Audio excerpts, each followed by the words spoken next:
Good morning. News and hair oil సమర్పిస్తున్న business breakfast షోకి స్వాగతం. Last night American markets all major indices మూడు ప్రధాన ఇండెక్స్లు కూడా వాల్ స్ట్రీట్ ప్రధాన ఇండెక్స్లు మూడు డౌ జోన్స్, నాస్డాక్, S&P 500 మూడు కూడా సరికొత్త రికార్డులు సృష్టించాయి. ఇన్ఫ్యాక్ట్ ప్రతిరోజు ఒక కొత్త రికార్డుగానే కనిపిస్తుంది వరల్డ్ ఈక్విటీ మార్కెట్స్లో. సో అమెరికన్ మార్కెట్స్ ప్రత్యేకించి ఒక చక్కటి స్ట్రాంగ్ బుల్ ట్రాజెక్టరీలో ఉన్నాయి. బోయింగ్ లాంటి కంపెనీస్ చాలా స్ట్రాంగ్గా పెర్ఫామ్ చేసి ఇండెక్స్కు మద్దతుగా నిలుస్తున్నాయి. సో డౌ జోన్స్ 2017లో ఇప్పటిదాకా 31 రికార్డ్ క్లోజెస్ను సృష్టించడం చూసాం మనం. సో 22,000 పాయింట్లకు జస్ట్ ఒక 10 పాయింట్స్ దూరంలో లాస్ట్ నైట్ క్లోజ్ అయింది. 21,963 ఇన్ఫ్యాక్ట్. సో ఆల్మోస్ట్ ఒక 30 పాయింట్స్ దూరంలో క్లోజ్ అయింది 22,000 మార్క్కి. సో మన మార్కెట్స్ విషయానికి వస్తే SGX నిఫ్టీ వీక్గా ట్రేడ్ అవుతుంది. బట్ మనం చూస్తున్నాం SGX నిఫ్టీ వీక్గా ఓపెన్ అయినా కూడా మన మార్కెట్స్ ఓపెనింగ్లో ఫ్లాట్గా లేకపోతే కొద్దిగా పాజిటివ్గా ఓపెన్ అవుతున్నాయి. అండ్ నిన్నటి ట్రేడింగ్ అయితే మధ్యాహ్నం 3 గంటల దాకా ఎవరు ఊహించలేదు మార్కెట్స్ మరొక రికార్డ్ హై దగ్గర క్లోజ్ అవుతాయని. 10,114 నిఫ్టీకి సంబంధించి 37 పాయింట్ల లాభం. 3 దాకా స్తబ్దంగా ఉన్న మార్కెట్స్ సడన్గా ఒక్కసారిగా ఊపందుకొని చకచకా పెరిగాయి. సో కరెక్షన్ కోసం అందరూ ఎదురు చూస్తున్నారు. ఏదైనా కరెక్షన్ రాకపోతుందా, మనం కొనుక్కోలేకపోతామా అన్నట్లుగా. కొంతమంది అయితే కరెక్షన్ వస్తుందన్న ఉద్దేశంతో కొంత సెల్లింగ్ కూడా చేస్తున్నారు. బట్ ఏదైనా ఒక RBI monetary policy big day ఇవాళ ఆర్బీఐ మానిటరీ పాలసీ రాబోతున్న తరుణంలో పాలసీ నుంచి ఏదైనా డిసప్పాయింట్మెంట్ వస్తే మేబీ మార్కెట్స్ కరెక్షన్కి రంగం సిద్ధమవుతుంది. దాన్ని ఒక కొనుగోళ్లకు అవకాశంగా మార్చుకోవాలి మనం. ఎందుకంటే కరెక్షన్ అనేది పెద్ద డీపర్ కరెక్షన్ వస్తుందని ఎవరు ఊహించడం లేదు. ఒక 5% 10% కరెక్షన్స్ లాంటివి ఈ మార్కెట్స్లో మనం చూసే అవకాశాలు ఎంత మాత్రం కనపట్టలేదు. ఎందుకంటే ఎప్పటికప్పుడు ఒక డేటా నెగిటివ్గా వచ్చినా మరొక డేటా పాజిటివ్గా వస్తుంది. ఫర్ ఇన్స్టాన్స్ నిన్న ఫ్యాక్టరీ అవుట్పుట్ మనం చూస్తే PMI డేటా 9 years లో దగ్గర వచ్చింది. ఎందుకు? GST కన్ఫ్యూజన్ వల్ల, not because of any other reasons. Purchasing power తగ్గడమో లేకపోతే ఇతరత్ర మ్యాక్రో ఫ్యాక్టర్స్ కాదు. Only because of GST create చేసిన కన్ఫ్యూజన్. సో గోద్రేజ్ కన్స్యూమర్ కావచ్చు, మ్యారికో కావచ్చు, అటువంటి కంపెనీస్ రిజల్ట్స్ డిసప్పాయింట్ చేశాయి. ఎందుకు డిసప్పాయింట్ చేశాయంటే because of the uncertainty over GST. So రకరకాల ఆ సమయంలో జరిగిన కలవరపరిచిన పరిణామాల కారణంగా. సో మళ్ళీ అదర్వైజ్ ట్యాక్స్ బాయన్సీ లాంటివి మనం చూస్తే చాలా పాజిటివ్ నెంబర్స్ మళ్ళీ మనం చూస్తూ ఉన్నాం. So this is all indication that macro economy is going at a steady pace. FI selling మాత్రం మన మార్కెట్ సంబంధించి కొంత నెగిటివ్గా కనిపిస్తోంది. నిన్న కూడా సుమారుగా 900 crores వర్త్ స్టాక్స్ వాళ్ళు సెల్ చేయడం చూసాం. But domestic institution investors are supporting the Indian markets. 1390 crores DII buying నిన్న. మొన్న చూస్తే 1196 crores FIs అమ్మితే 1768 crores DIIs కొన్నారు. అంతకు ముందు రోజు అంటే 28th రోజు జూలై 28th రోజు FIs 220 కోట్లు అమ్మితే వీళ్ళు 420 కోట్లు బయింగ్ చేశారు. సో ఆల్ ఇన్ ఆల్ మనకు లాస్ట్ ఫ్యూ సెషన్స్ లో FIs నుంచి 2400 crores సెల్లింగ్ వస్తే 3600 crores బయింగ్ ఫ్రమ్ DIIs చూసాం. అందువల్లనే నిఫ్టీ సునాయాసంగా 10,000 మార్క్ను అధిగమించగలిగింది. ఇప్పుడు చూస్తున్న 10,114 మార్కుకు చేరగలిగింది. లాస్ట్ 12 months లో మనం చూస్తే Nifty 17% return. Year to date చూస్తే కూడా 23.5% రిటర్న్ ఫ్రమ్ నిఫ్టీ కనిపిస్తుంది మనకి. అలాగే మిడ్ క్యాప్ ఇండెక్స్ అంతకంటే ఎక్కువ రిటర్న్ ఇచ్చింది, 29% రిటర్న్ ఇచ్చింది. సో ఇప్పుడు లార్జ్ క్యాప్స్ ఏం చేస్తున్నాయంటే మిడ్ క్యాప్స్ రేంజ్కి చేరే ప్రయత్నం చేస్తున్నాయి. లాస్ట్ ఫ్యూ సెషన్స్కి మనం చూస్తున్నాం మిడ్ క్యాప్స్లో ఒక రిట్రేస్మెంట్, కొంత కరెక్షన్, సెల్లింగ్ చూస్తున్నాం. వేరేజ్ లార్జ్ క్యాప్స్లో మాత్రం buying. For instance Maruti Suzuki ఎన్నో కూడా ఒక మరొక రికార్డ్ హైని క్రియేట్ చేసింది. మారుతి సుజుకి 8,000 రూపాయల దిశగా వెళ్తోంది. 1 year back Maruti was just 5,000 rupees. So ఇవాళ 8,000 rupees, 60% gain from a company like Maruti. It's a market leader in the auto pack. వాళ్ళ జూలై సేల్స్ ఫిగర్స్ కూడా చాలా ఎంకరేజింగ్గా వచ్చాయి. సో ఇయర్ టు డేట్ చూస్తే Maruti Suzuki has given 48% return. Eicher Motors కూడా ఇదే పరిస్థితి. సో పెద్ద షేర్లు ఇవి 6,000 రూపాయలు 7,000 రూపాయలకి వెళ్ళాయి. ఏం పెరుగుతాయి? లేకపోతే ఐషర్ మోటార్స్ 30,000 రూపాయల్లో ఉంది, ఇంకా ఏం పెరుగుతుందిలే ఇక్కడ నుంచి 50,000 అవుతుందా ఏంటి అని మనం పెదవిరిస్తే లాభం లేదు. సో ఆ స్టాక్స్ ఉండే సత్తా వాటికి ఉంది. అవి ఇప్పటికీ కూడా ఇయర్లీ మినిమం ఒక 20% రిటర్న్ ఇవ్వగలిగిన సత్తా ఉన్న stocks. Maruti Suzuki issue price I think was around 150 rupees few years back. So 150 రూపాయలకి ఇచ్చిన షేర్ ధర ఇవాళ 8,000 రూపాయలు ఉన్నాయంటే దాన్ని బట్టి మారుతి లాంటి కంపెనీస్ని మనం ఎలా నమ్మొచ్చు?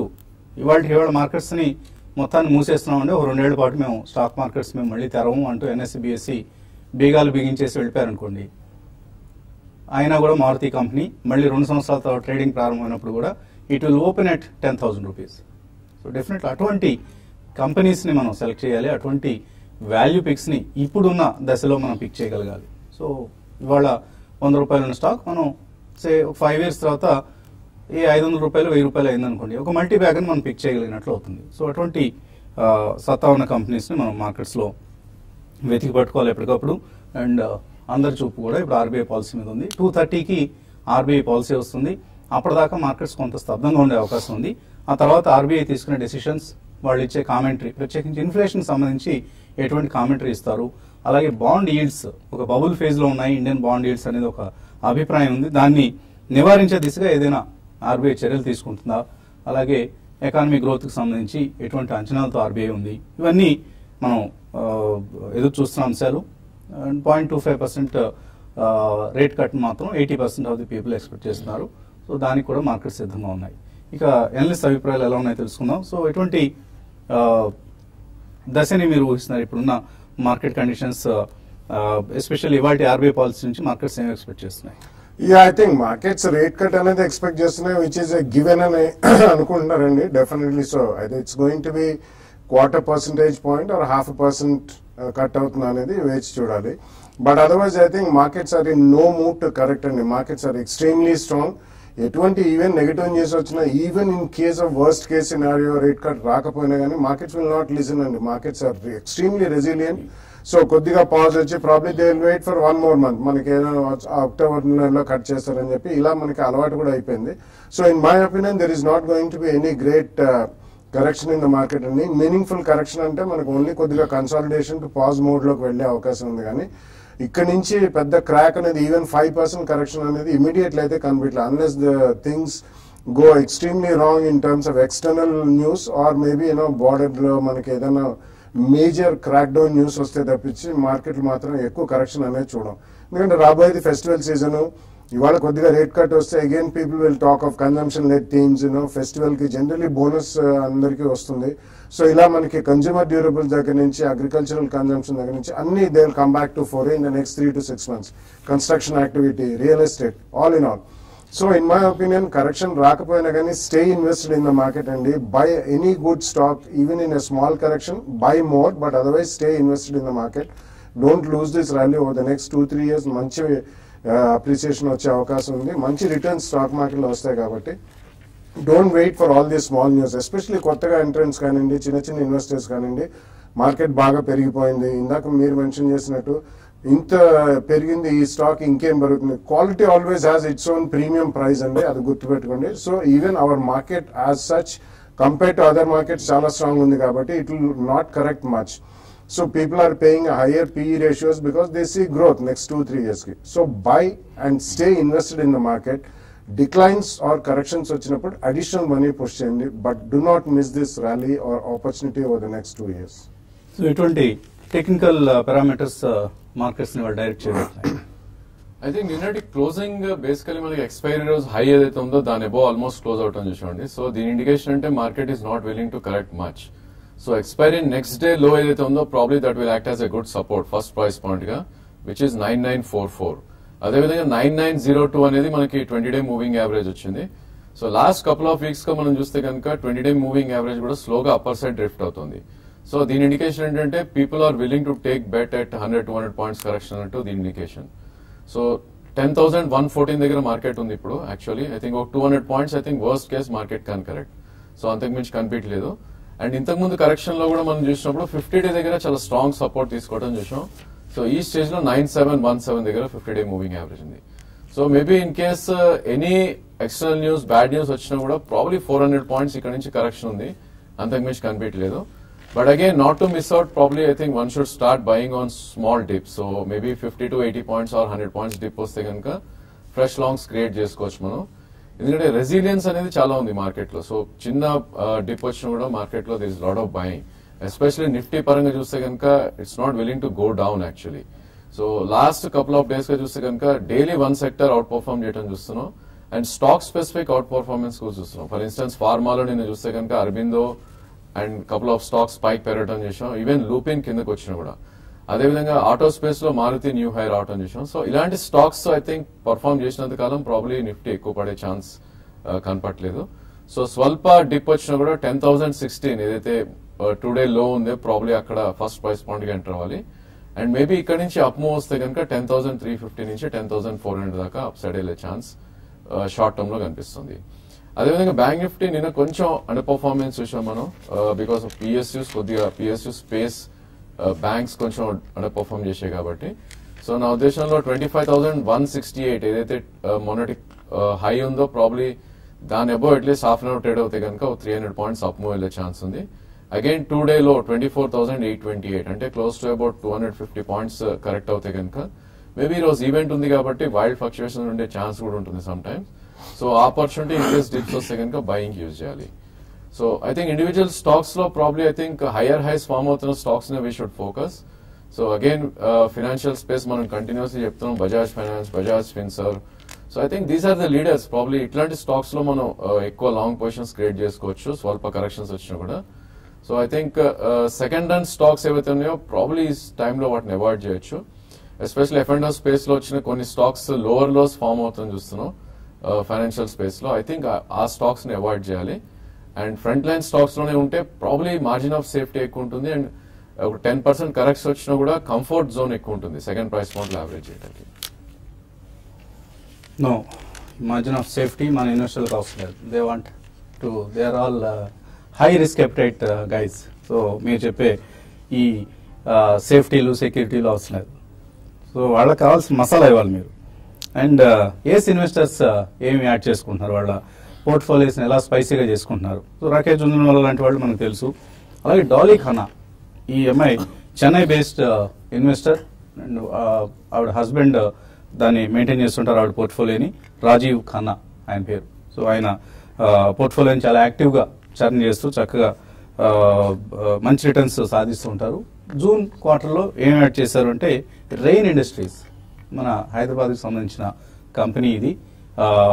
Cement and other commodity business, CPC లాంటివి, కాల్సైండ్, పెట్రోలియం కోక్ లాంటి ప్రోడక్ట్స్ తయారు చేసే company. One and only company.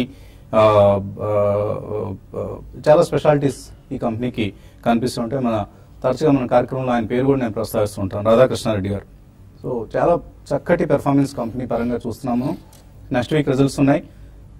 I think they are going to announce good results. So అందుకని డాలీ ఖన్నా పోర్ట్ఫోలియోలో రెయిన్ ఇండస్ట్రీస్ కి 1.27% స్థానం కల్పించారు.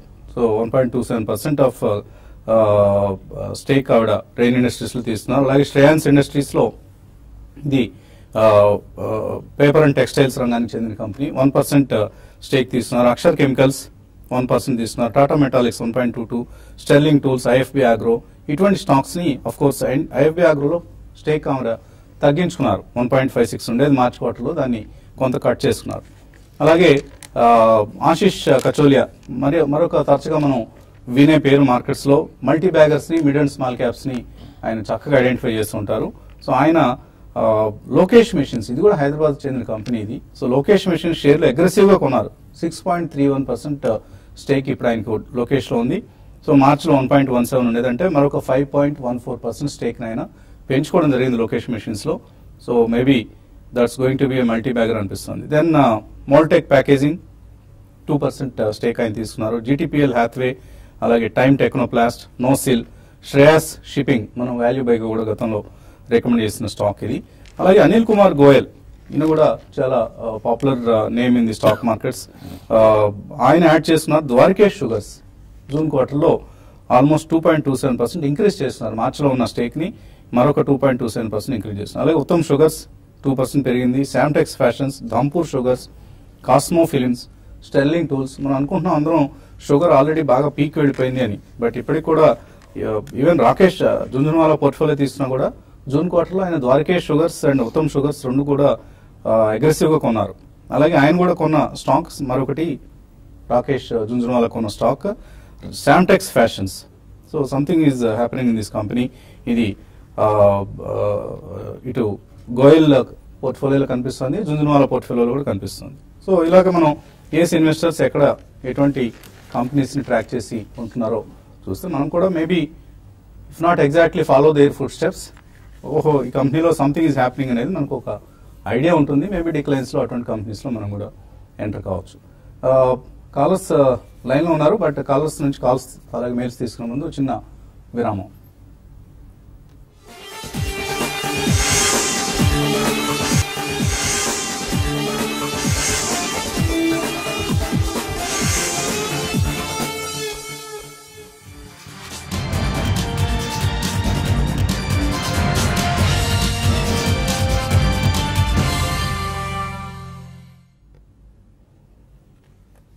న్యూజిన్ హెయిర్ ఆయిల్ సమర్పిస్తున్న బిజినెస్ బ్రేక్ఫాస్ట్ షోకి తిరిగి స్వాగతం. Value by. సో ప్రతిరోజు ఒక వాల్యూ బై గురించి మనం మాట్లాడుకుంటున్నాం. ఇవాళ మాట్లాడుకోబోతున్న వాల్యూ బై హాస్పిటల్స్ రంగానికి చెందిన కంపెనీ. నార్మల్గా హాస్పిటల్ రంగానికి చెందిన షేర్లకి అంతగా పెద్దగా మార్కెట్స్లో అట్రాక్షన్ లేదు సో ఇప్పుడున్న కండిషన్స్లో. But as valuations go up, Nifty 11,000కు 12,000కి ఇలా ప్రయాణం సాగిస్తున్నప్పుడు ఎటువంటి అన్నీ కూడా ఏ షేర్ పట్టుకున్నప్పుడు చాలా హాట్గా కనిపిస్తూ ఉంటుంది. అటువంటి సమయాల్లో సెక్టర్ చర్న్ జరుగుతుంది. సో ఒకనొక సమయంలో డెఫినెట్లీ హాస్పిటల్స్ రంగానికి కూడా, ఎందుకంటే హాస్పిటల్స్ ఇప్పుడు చాలా బాగా పనిచేస్తున్నాయి మన దేశంలో. ఇంకా ఎన్ని హాస్పిటల్స్ పెట్టినా కూడా బెడ్స్ సరిపోవు, హాస్పిటల్ సంఖ్య సరిపోదు, డాక్టర్ల సంఖ్య సరిపోదు, నర్సుల సంఖ్య సరిపోదు. కాబట్టి hospitals is an evergreen industry, అందరికీ తెలిసిన పాయింట్ ఏది. సో అటువంటి హాస్పిటల్ సెగ్మెంట్లో best in the segment and cheapest stock, cheapest among the peers and profitable company, shareholder friendly companies ని వెతికి పట్టుకుంటే definitely they will yield, they will give decent returns maybe in the next 1 to 2 years. అటువంటి stock ఇవాళ మనం మాట్లాడుకోబోతున్నాం. Indraprastha medical corporation. Apollo hospitals మన అందరికీ తెలిసిందే. So Apollo hospitals Delhi state government తో కలిసి ప్రమోట్ చేసిన కంపెనీ ఇది Indraprastha medical Corp. One of the oldest hospitals మనందరికీ మార్కెట్స్ లో ఉన్న వాళ్ళందరికీ తెలిసిన పేరు, కూడా సుపరిచితమైన కంపెనీ పేరు ఇది. So joint venture between Apollo hospitals and government of Delhi. 718 beds తో ఒక 6 లక్షల చదరపు అడుగుల్లో 15 ఎకరాల విస్తీర్ణంలో నెలకొల్పిన హాస్పిటల్ ఇది. దీనికి మరొక హాస్పిటల్ కూడా ఆ మధ్య వాళ్ళు స్టార్ట్ చేయడం జరిగింది. నోయిడాలో మరొక 57 బెడ్స్ హాస్పిటల్ ని. So very highly specialised hospital, cardiology, dialysis లాంటి విభాగాల్లో చాలా one of the largest facilities in the country ఉన్న హాస్పిటల్ ఇది. So Indraprastha medical corporation valuations పరంగా మనం ఆలోచిస్తే Apollo hospitals is a strong parent, మనందరికీ తెలుసు. తక్కువ పిఈ ఉన్న one of the sectors hospitals industry మనం అనుకుంటున్నాం. బట్ అపోలో హాస్పిటల్స్ కి లభిస్తున్న PE 78, versus Indraprastha because it's only a one of facility ఉన్న కంపెనీ కాబట్టి అపోలోకి ఉన్నంత వాల్యుయేషన్స్ రావు. అపోలోకి దేశవ్యాప్తంగా ప్రధాన నగరాలన్నింటిలో ఉన్నాయి, ఇంటర్నేషనల్ ఆపరేషన్స్ ఉన్నాయి. అందువలన ఇంద్రప్రస్థ కొంత తక్కువ పిఈ లభిస్తుంది. But still 19 PE is a very low పిఈగా మనం భావించవచ్చు. దీంతో కంపేర్ చేయదగిన హాస్పిటల్స్ ఏమైనా ఉన్నాయంటే suppose nearest comparable stock Kovai hospital. So Kovai hospital కి లాస్ట్ ఇయర్ 533 crores వాళ్ళ turnover, versus Indraprastha is doing around 760 crores. అలాగే నెట్ ప్రాఫిట్ 59 crores. ఇంద్రప్రస్థకి వచ్చేసి net profit is 26 crores. EPS 2.86 for Indraprastha and PE is now at around 19.9. మరొక attractive ఏంటంటే మన ఇన్వెస్టర్లు అందరూ, చిన్న రిటైల్ ఇన్వెస్టర్స్ అందరూ చిన్న స్టాక్స్ ఏంటి 50 రూపీస్ 60 రూపీస్ స్టాక్స్ చెప్పమంటారు కదా. సో ఆ కోవలో చక్కగా కొనుక్కోదగిన కంపెనీ. 57 రూపాయలు దొరుకుతుంది స్టాక్. మేబీ 1 year లో 80-85 rupees is the easily attainable target. So Nirmal bank ఈ మధ్య ఈ కంపెనీని కవర్ చేయడం జరిగింది, బై రికమెండేషన్ ఇచ్చింది. Nirmal bank securities, HDFC securities recommend చేసింది ఈ మధ్యనే. అలాగే ఈకనామిక్స్ రీసెర్చ్ ఇలాంటి అండ్ ఫస్ట్ కాల్ రీసెర్చ్ వీళ్ళందరూ రికమెండ్ చేసిన స్టాక్ ఇది. సో ఇంద్రప్రస్థ మెడికల్ కార్ప్ ఎవరైనా హాస్పిటల్ సెక్టర్ సంబంధించిన స్టాక్స్ కొనుక్కోవాలంటే అనుకూలంగా ఉన్న కంపెనీ. ఇవాళ వాల్యూ పిక్ గా ఇంద్రప్రస్థ మెడికల్ కార్ప్ మనం రికమెండ్ చేస్తున్నాం.